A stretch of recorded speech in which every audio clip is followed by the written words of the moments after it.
Welcome, everyone, to another episode of the None of Our Businesses YouTube show and podcast, where, as accountants, we talk about the news in business for the last week, business or accounting news, or pretty much anything else that tickles our fancy. So, with me, as always, here, AJ Wheeler. What's going on? And Charlie Zigmund. Thanks for joining us, everybody. All right. Hey, thanks, guys. Glad we can be back at it. We took a week off last week, so good to be back here again. Got my whiskey. AJ's got his whiskey. Charlie's running dry like always. I'm here. All right. Well, let's kick it off. AJ, I think you're starting us off. Yeah. All right. So a couple things.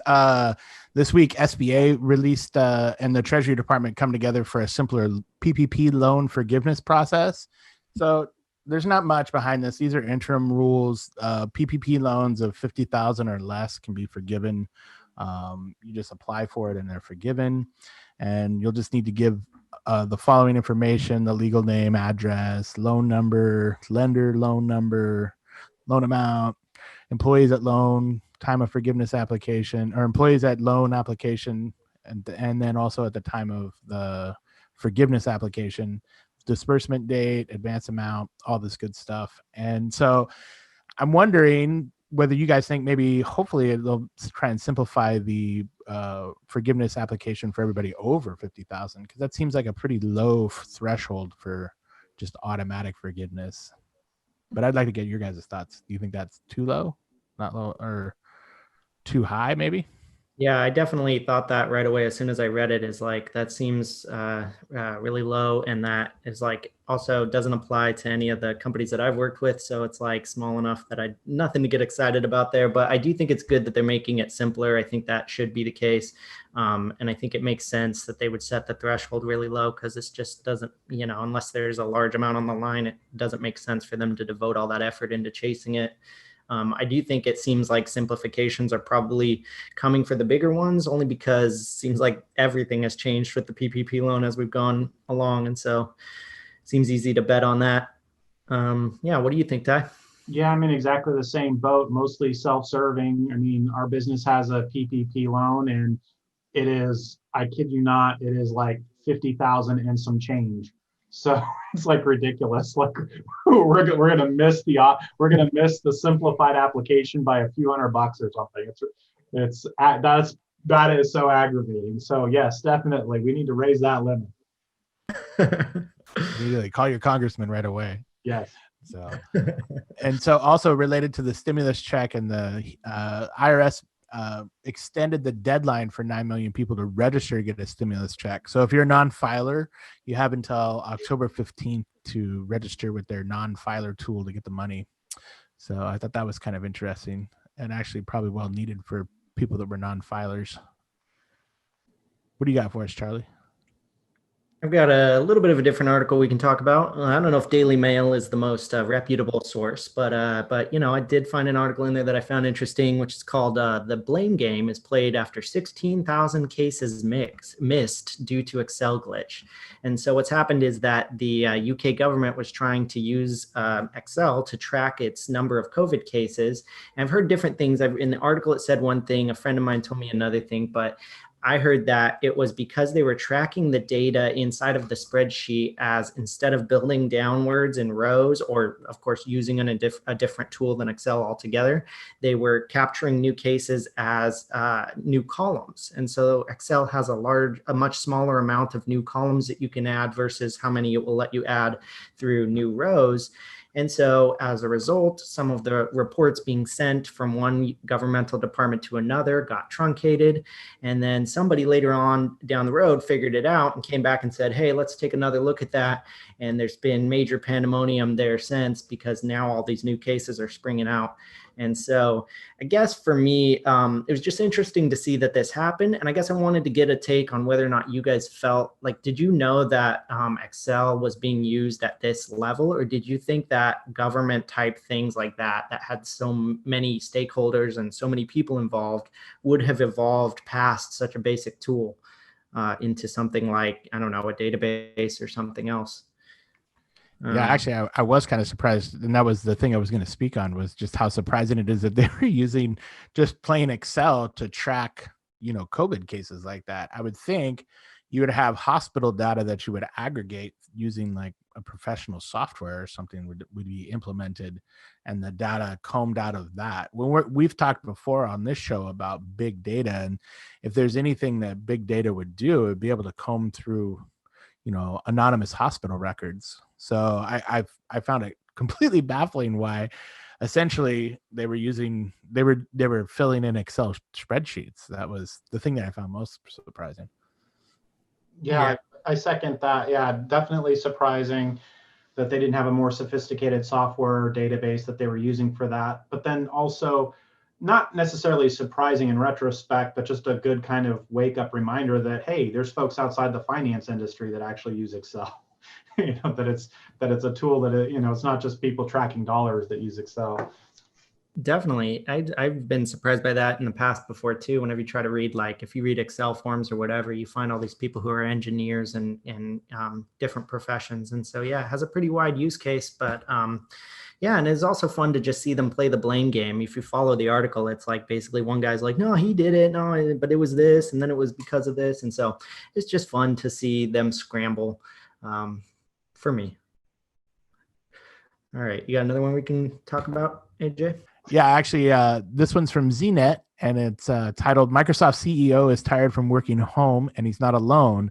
And so, what I thought was interesting about the article was here's Microsoft, who's supposed to be a technology company, and the head of the company essentially is saying that he's tired of people working from home, but it's not for the reason you would think. The reason being is he cites that working from home is, a motivation killer. It's also like you're not very efficient, and also like less creative. So basically what the research that from a few researchers that are quoted in the article saying is, even in like software design and stuff like that, to be creative, you need person-to-person interaction, I guess, to be able to facilitate that. Now, the article goes on more from a like psychological standpoint and studies, but I'd like to kind of get your guys' take. Do you think that working from home has been less efficient and for the reasons that they're stating in the article, maybe, that stifles creativity and camaraderie and being able to bounce ideas off? Yeah, I definitely think that it's been difficult to work from home and to not have that same interaction that you used to have with everybody. I feel like discussions that might have happened in the past when you're right there with somebody might not always happen. But I've also felt that thing that it's talking about in the article, that it's hard to be productive when you're in a series of meetings where it just, by 30 minutes into the first one, you feel overwhelmed. And so you've got this whole schedule of them ahead of you. And it's like, you wouldn't work in that style either. You wouldn't go into work and have a discussion with your boss or whatever that just lasts the entire day. You would kind of have your discussion and then you'd go do your work, and there'd be a balance. And so I could see how things could get, skewed by trying to have too many meetings. Yeah, I think it depends on your work style and your personality and a lot of different factors. I don't think it's universally true one way or the other. I mean, for me personally, I don't do my best work in a highly collaborative setting, in the sense of like having a lot of people kind of discussing something that I'm working on. In fact, I find it very distracting, and I'm very standoffish a lot of time. If there's like a real problem to solve and I'm thinking through it, most people who work with me think, well, Ty's can be kind of an a-hole because he kind of pushes us away and doesn't want to talk, and and it's usually because I'm thinking, and I'm thinking through things, and I like to kind of solve that problem in my own head before I talk about it with anyone. But I totally recognize with others that I work with that they're like completely the opposite. They cannot, and they don't feel comfortable, or they don't feel like they can get to a solution unless they're talking it through with somebody else.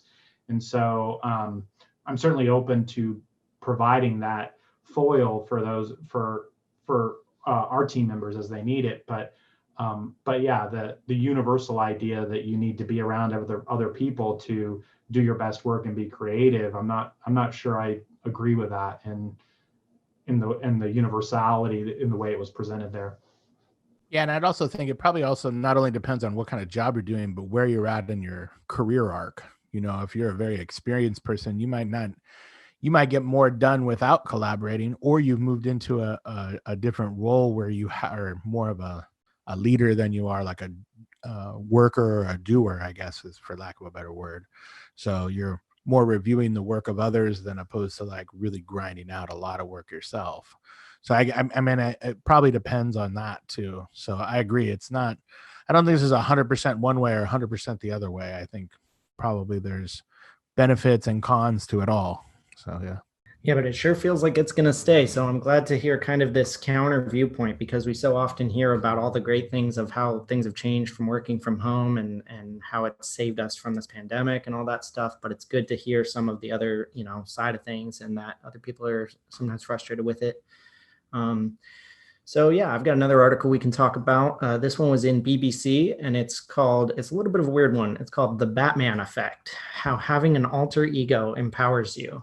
And so the idea of the article is that it talks about how Beyonce used an alter ego that she didn't tell anyone for years. So from like 2010, I guess, to 2016, I want to say, she in her head viewed herself as Sasha Fierce, which is a very cool name if you're gonna have an alter ego.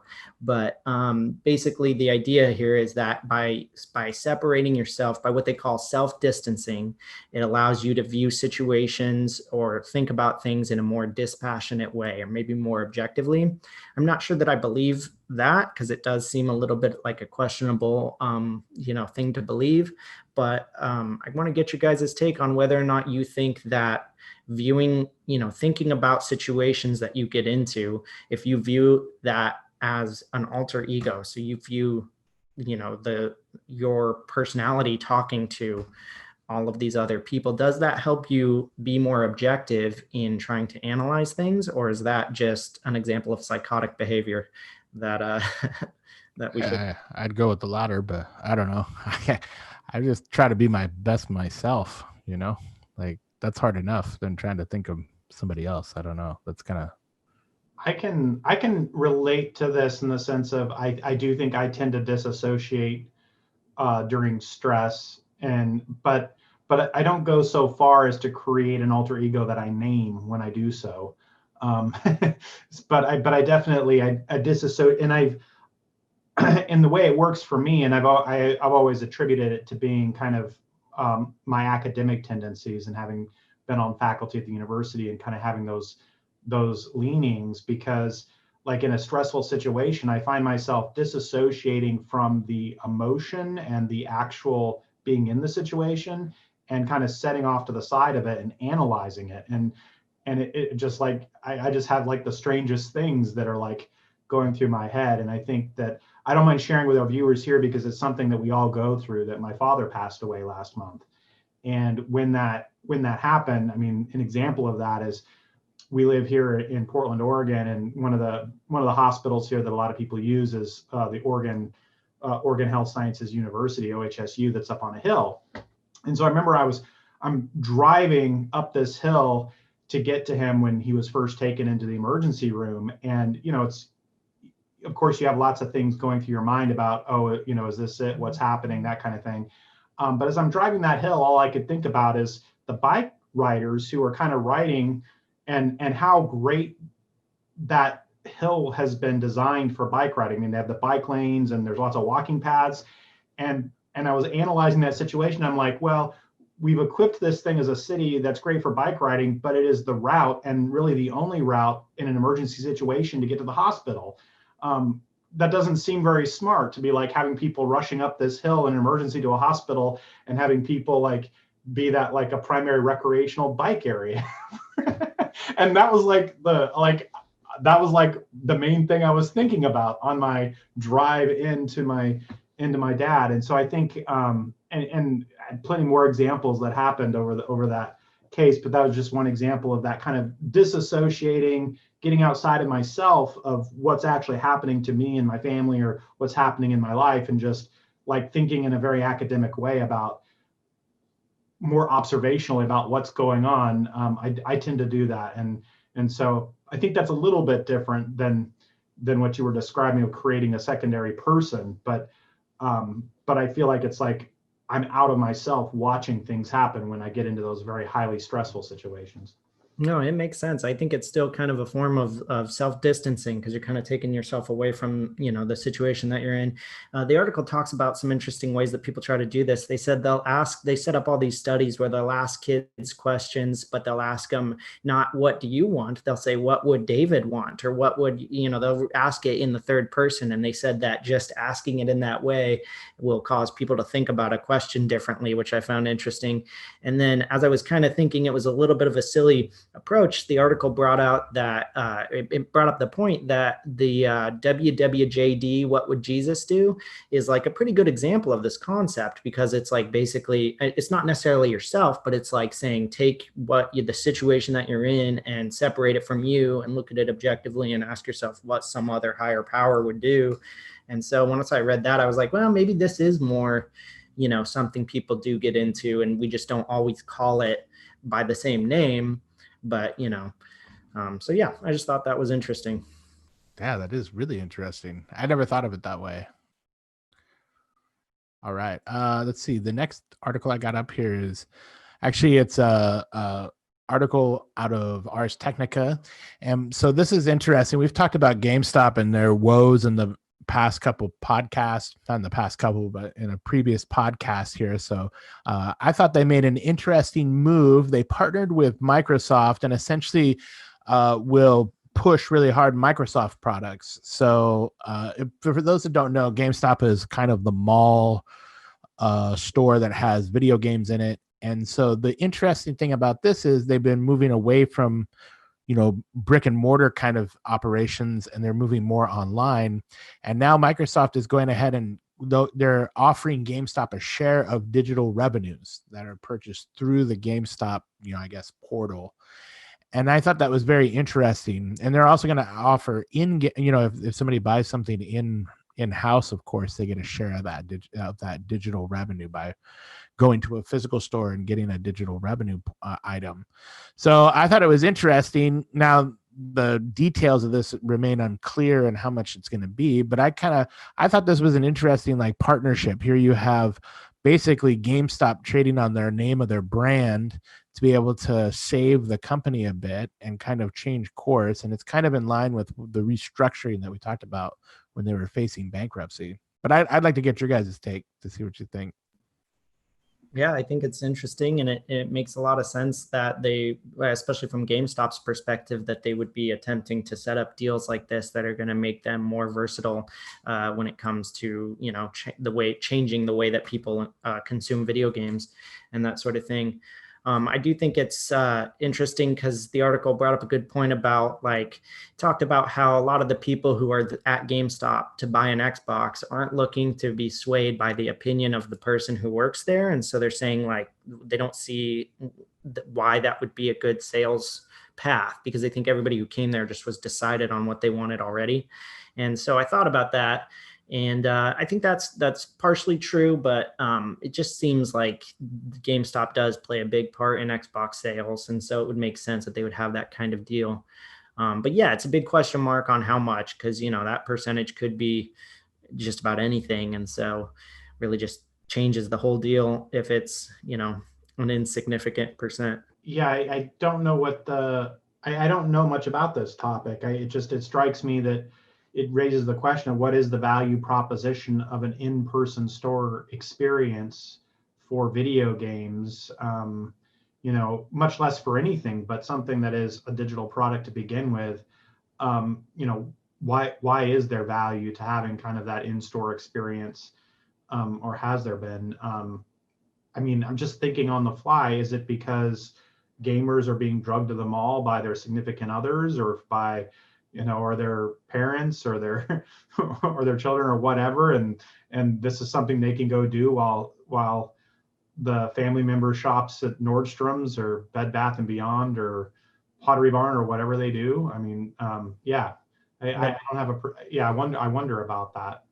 That's how I just want to say that's the exact scenario that I've always been in when I've been in a GameStop. So that really rang true to me. Either that or you need some piece of hardware and they're the only place that has it, and you order it online and go pick it up there. That's the way I've used them. Oh, I see. So they're like Radio Shack from the 1980s. Kinda, but for like video For games. games, Yeah. just for games. Yeah. Okay. Yeah, Maybe and that sounds good then. you can't rent stuff there, but you can still go there when you get sad about Hollywood or Blockbuster going away, and so it's kind of good for that too. Yeah. What do you got for us, Charlie? All right, so I've got another one from the New York Times, a little bit more of a reputable source coming on later on in the podcast. So, big companies are starting to swallow the world, which it was the title of the article, but I got a laugh out of just like starting to swallow, as though coronavirus was, when big companies started to exist as soon as coronavirus came. But the article's talking about how the exuberant rebound of large companies, while all their small competitors struggle, will require more vigilant government antitrust oversight. And so the idea is that as coronavirus changes the economy, all of the power is going into the hands of a few very large companies, and government antitrust budgets are already underfunded as it is. And it's also not very common that governments would react during time and crisis by implementing some very heavy antitrust type activities. That's just not like a historical precedent that has happened.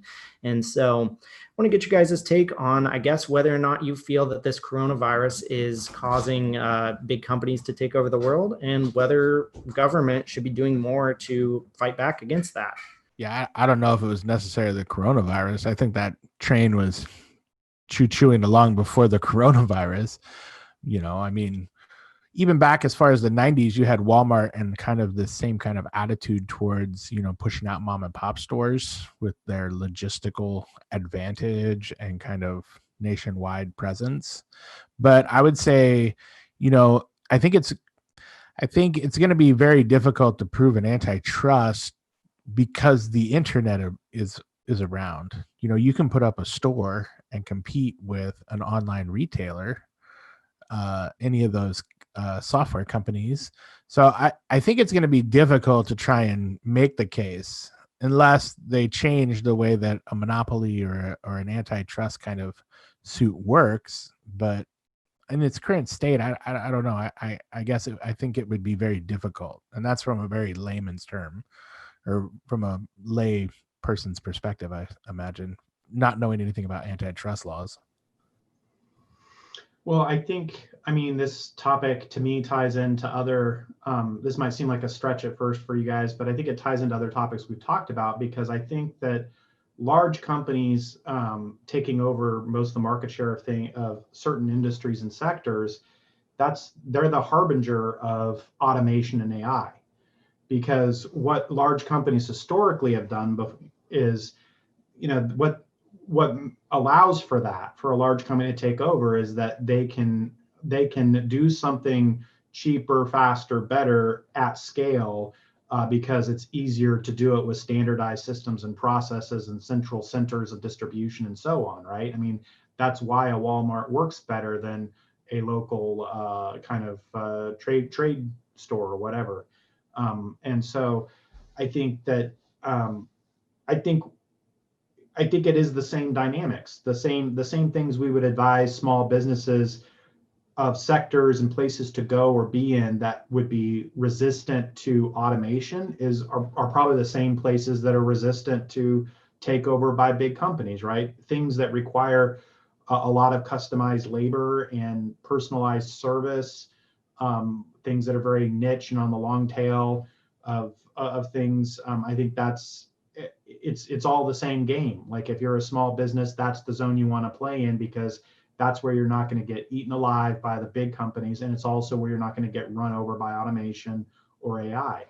So I think there's a connection there, and I think that if you're protesting, or you're feeling like, oh, the business I want to do is getting run over by a large company, I think at this point you have to say, okay, well, that's just the first problem, because there's more to come. Like I said, the automation and AI is probably coming for you later too.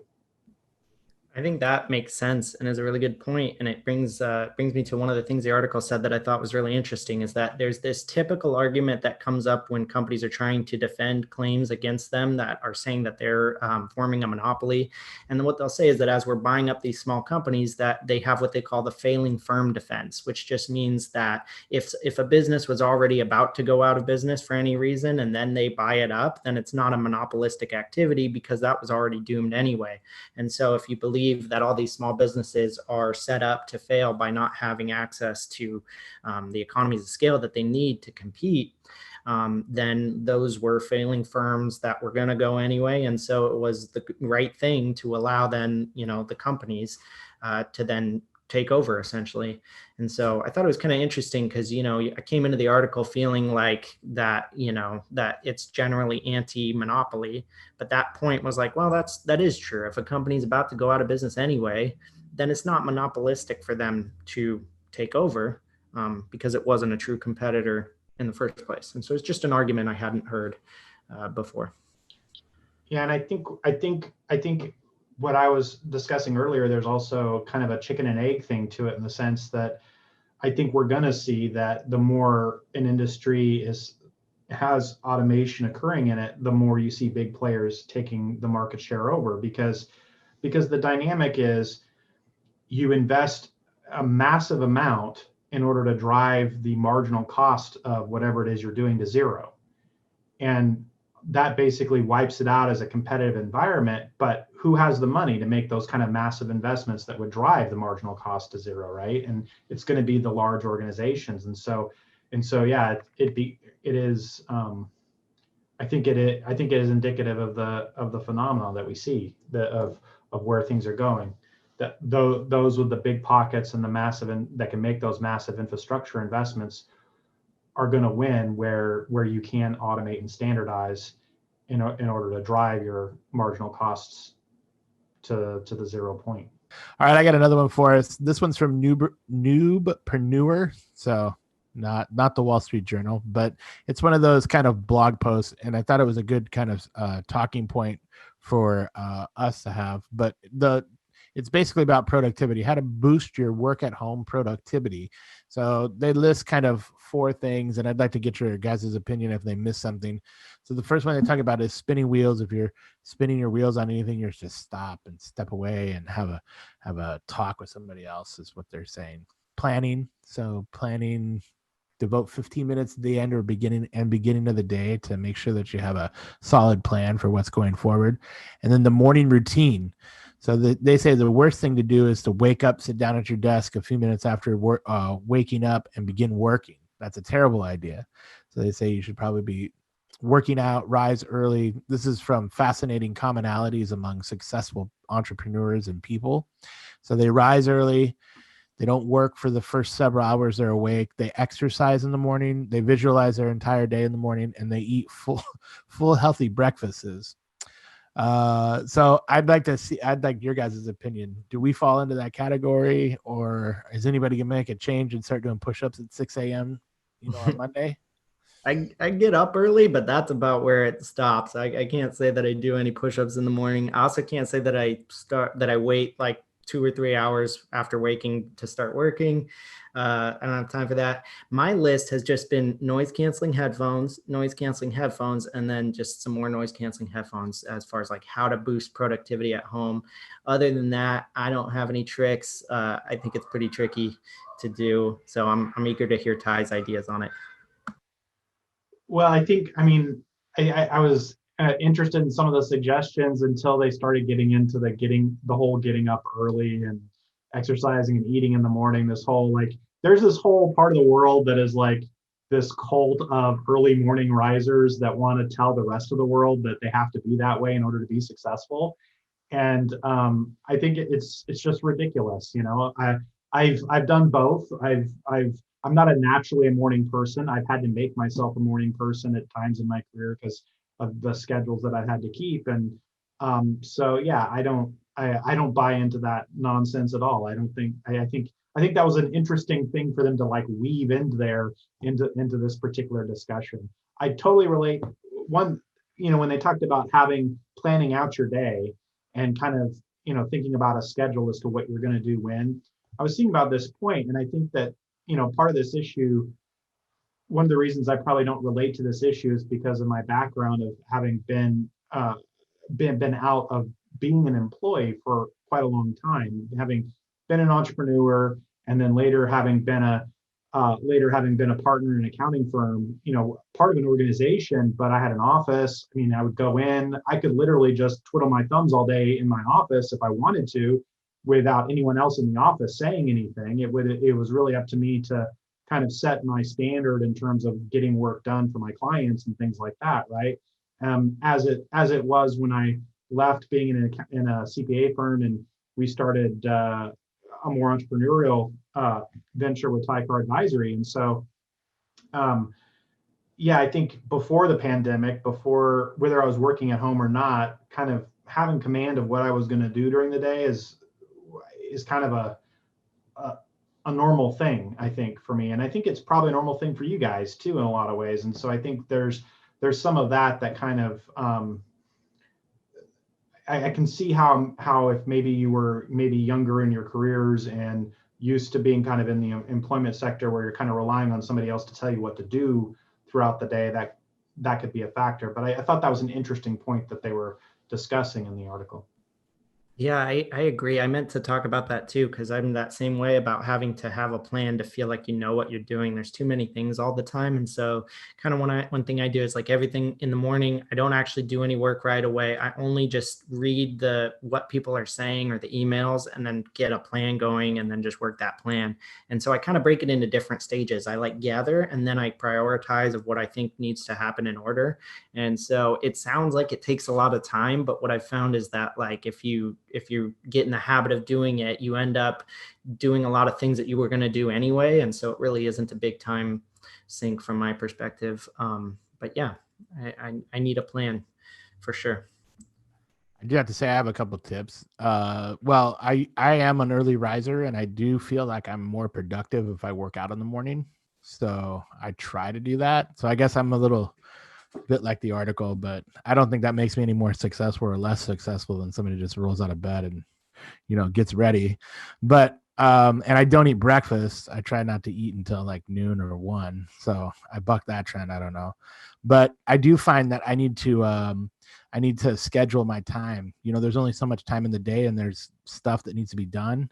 And depending, just like Charlie, I think having a plan on what the day is. I mean, if stuff has to fall off, it's good to stack rank it as like, what's the most important thing that needs to be done?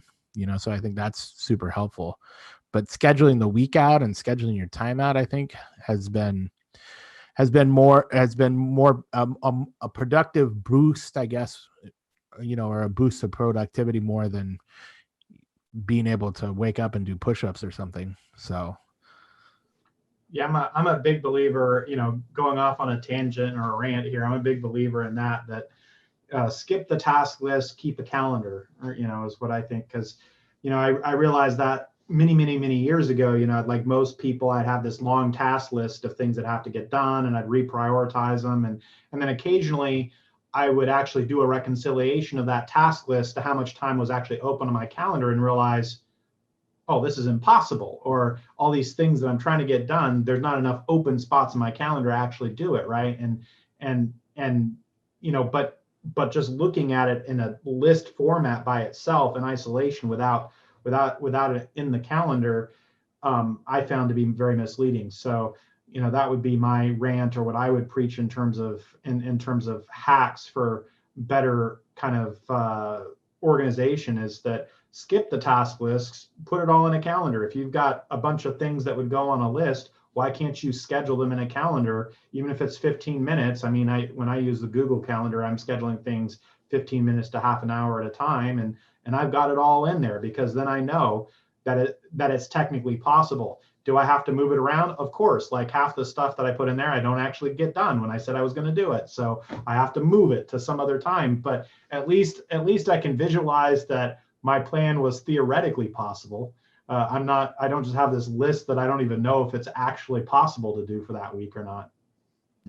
I think that's a really good idea, because I don't know if you have the problem that I have, but sometimes when I hear about new ideas, I'm always excited to do them without necessarily thinking about my calendar. So I'm quick to say yes to a lot of things. And then I get to the, like you said, you get to the calendar and try to see where you can actually fit it. And so I think, yeah, having that diligence of thinking that way rather than this list of things I'll do later, it, helps you to come to terms with the reality of what you're doing. I do have one more tip before we move on. I think showering every day makes a huge difference. And I actually put this to the test. Well, my wife was ready to kick me out, but I definitely felt more productive when I showered in the morning. So just FYI for everybody out there, make sure your cleanliness is up to par every day. I agree with that. Because you're not going to do any good work if you don't feel good. That's a good one. I'm going to take that as personal motivation, because this time of year it's kind of cold. Sometimes I just don't want to I don't want to get wet, and so yeah. I'm glad I could help. So I've got another article we can talk about that's a little bit different. Found an article that I found interesting, and it's going to seem like it's not related, but I'm going to try to bring it back around. So it's from Wikipedia, and it's called The World's Littlest Skyscraper. And so what this is there's there was basically an oil reservoir or a petroleum reservoir that was found in a small town near Texas, or in Texas. And so what happened is that investors went to the town and they were going to set up and basically, mine all this petroleum and stuff. And what happened is that a guy came in and basically got everybody excited about this skyscraper that he was going to build as this like epic thing that everybody can come get involved in and have space in this just huge skyscraper. And so it was all a sham. And so the way that this guy's scheme kind of worked was that he basically drew up documents that showed the true measurements of the skyscraper, but he just swapped out all the feet marks to inches. And so he just ended up building this like 40-foot tall skyscraper. And the courts kind of looked at it and said, well, is in the agreements as what you guys agreed on was going to be built. And so I guess I wanted to kind of talk to you guys about it in first, a couple of things. Like, one, had you heard of this? And two, what do you think should happen in the event that two people agree to something that is silly, but they all wrote it in the contract and all agreed to it? Who's, is that a scheme? Is that even really fraud? I mean, it is in a way. Obviously, he deceived, but at the same time, everybody read the contract and agreed to it. And I feel like this is an exaggerated case of it, but I feel like there's a lot more subtle, nuanced ways that this same type of thing happens. And so, yeah, I want to get you guys' take on that. Well, I mean, I think it parallels exactly to what we talk about when we talk about engaging with clients, because in the sense that, and it's not just about putting in the contract something that they have the opportunity to read, but it is, I've likened it to, are you basically just a mercenary who is going to do whatever work that somebody says they need, or are you going to be more like a doctor and diagnose what the need is, and then only provide solutions that you would prescribe for them, right? So before you actually jump in, so I think there's two models of service, and just so everyone knows, I'm not getting on my high horse. I've done both. So I've done both, and actively sometimes still do both depending on the circumstances. But I have these kind of debates with myself and with our team about what we should be doing most of the time, right?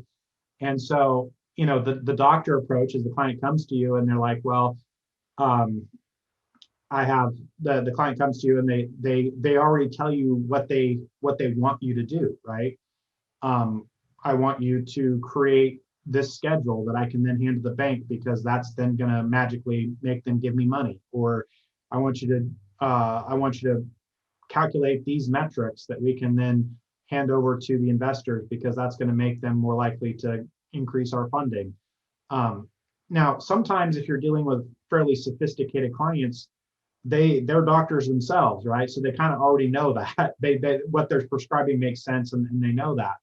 But more often with a lot of the small and mid-sized business operators we work with, they don't really know that. And so then you're faced with this decision. Do you just like sign up and charge them on a rate per hour basis to do whatever thing they came up with they think they should do to reach some ultimate objective when you don't agree that what they're asking you to do will actually reach their objective. Or, and that's what I'd say, that's the mercenary approach, right? Is that you just kind of follow along. You're just like, okay, well, you want me to calculate these 5 things. My experience tells me that's not going to get you anywhere, but if you want to pay me for the next few hours to do that, I'll do the calculations and charge you for the hours. That to me is that's the mercenary approach. And like I said, I've done that. We've done that. But the alternative then is you look at it and you say, we're like a doctor, and like a doctor, doctors face the problem of patients or people coming to them all the time and saying, hey, I'm sick, I have pneumonia, I need antibiotics, prescribe me some antibiotics, right? And a good doctor isn't just going to like hand over antibiotics, or they're not, or the patient that comes in and says, oh, I have a huge pain and all I need is oxycodone, prescribe me the oxy, right? A good doctor isn't just going to hand them over the oxy, right? The doctor is going to evaluate the situation and determine what they need. And if that doctor then can help them with what they need, they will provide them with the service of therapy or whatever it is that it takes, right? But if they can't, sometimes they diagnose, or they think they have a somewhat of a diagnosis of what's going on. Or maybe they don't even know for sure, but they realize that they themselves are not the right provider for what that person needs. They refer them out, right? They don't just but in no case do they just say, well, you came in and you asked for oxy, so I'm going to charge you to give you oxy, done, right? That's not what they do, right? And so I think, and I think so in our profession, that's kind of what we have to consider is where do we sit in that spectrum? Are we acting more like doctors or mercenaries when clients come to us? And I think it relates to what you were asking, Charlie, because I do find, particularly like if we're dealing with very unsophisticated clients, and not to disparage the industry, but we worked with cannabis companies, for example, and not all cannabis operators are very unsophisticated, but especially over the last few years as cannabis started as an industry, a lot of them were pretty unsophisticated. And so we would have conversations about what it is they needed and what our scope of services would be doing. And they would be sitting there nodding their heads, but deep down, I should have known that they didn't understand what we were saying. And so we would have those conversations and they'd nod their heads. We'd put them in an engagement letter, and you get into doing the work and they're asking you to do, and then when you're on site talking to them, they're asking you to do things that are completely different than the course that you have in your engagement, or way out of scope of anything that you talked about. And then you get to the end of your engagement and you deliver exactly what the engagement said you would deliver, and they are confused because it's not really what they wanted. It doesn't reach the ultimate objective of what they thought they should get, right? And it's and I think that I've experienced it. We've tried hard on the front end with clients to try to prevent that from happening, but it still does happen sometimes, particularly if you're dealing with less sophisticated clients. And so I think at that point you have to ask yourself, if you're dealing with a client that you start to suspect maybe can't understand the services you're providing or the scope that you're trying to give them, that may be a bad engagement. That, it's like, and that goes to your question, Charlie, do you just go for it? Do you both agree to something that you don't think makes any sense, or at least on your side, you don't think the whole agreement makes any sense anyway? Do you just go for it anyway? Or do you put in an agreement something that makes sense to you, but the other person doesn't even understand that agreement very well? Do you still just go for it anyway? I think these are challenges that all of us that are in this kind of profession or do this kind of work have to think about on a regular basis. And I'm no saint. We're no saints. We've done it wrong sometimes, right? So, because I think it's hard. It's hard to do it right on a consistent basis. So I think that I'm not here and talking about this to point the finger at other people and say you're all doing it wrong and I have the only right way to do it. I think I'm just saying it's something that we always think about and that we're trying to figure out the best and right ways to do it on a case-by-case basis. And I would always say, like, piggybacking off of what you said, Ty, is like, read your contracts. Or if you're one administering services, make sure you have some kind of contract in place that you can refer back to.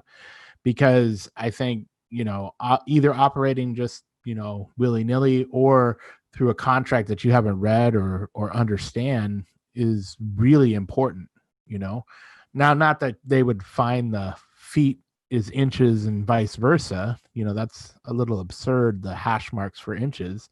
But I think, any lawyer worth their salt, should be consulted in a situation where you might be signing up for building a skyscraper, for instance, or, to bring it back to our industry, I'm a firm believer in having a contract, an engagement letter of some kind.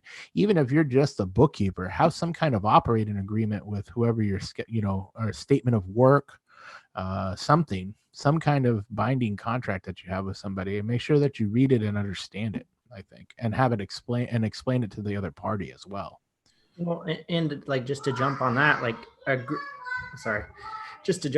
agree that it's not a living document, that it's something that you two agreed on, and that if later at some point in time that you feel like it should have been a different thing, then okay, then we sit down, we agree on that, and we set up a new agreement. But that we don't want to have this thing we agree on, we all write down, we all sign, and then as we go along to the next day, we're just kind of changing it to whatever we think is right that day. It's important to acknowledge the limited life of the contract span, and that it's not just this living document. Yeah, I agree 100% with both those points. But I kind of relating what you said, AJ, because it's so important, and yet relating it back to what I was talking about, I would say that it's so important, but it is like the minimum, right? That you kind of have this worked out from a legal perspective, that you've contracted properly from a legal perspective. But I want to highlight the fact that just because you're right in the contract from a legal perspective doesn't mean, like, if it's us, right, and we have a contract and we're right because of what was said in that contract and we're properly protected and under the law we're totally right, that doesn't mean the client has to be satisfied with our work or has to be satisfied with the situation. They can still be upset about the whole situation when it's done, even though we're legally right because of what it says in the contract. And so that's, I would say that's why it's important to treat that as a minimum, but not as the only sufficient thing. It's also important that while you're legally protected, that you're clear that the client actually understands, that who you're working with, your partners, understand what that arrangement is, and so that if you have any desire or hope to reach a point where you have clients who are happy with the outcomes, that you're reaching the objectives that you actually all wanted to reach. And it's not just them. If they're, even if you're legally protected, but they're unhappy with it, then all of their friends and colleagues in the industry are going to know that you didn't meet the objectives that they were looking for, that they paid money and didn't get value. And that concept, they paid money and didn't get value, is a higher level concept than did you just meet your legal requirements under the contract? Yeah, absolutely. I think maintaining a relationship and an open dialogue, and making sure that other party knows what's expected of you and what's expected from you, All right. Thanks for watching the show this week. If you liked it, smash the like button or follow on Spotify. And if you're on YouTube, you can leave a comment down there if you disagree or agree with anything we had to say. And thanks for watching. We'll see you here next time. Thanks, everyone.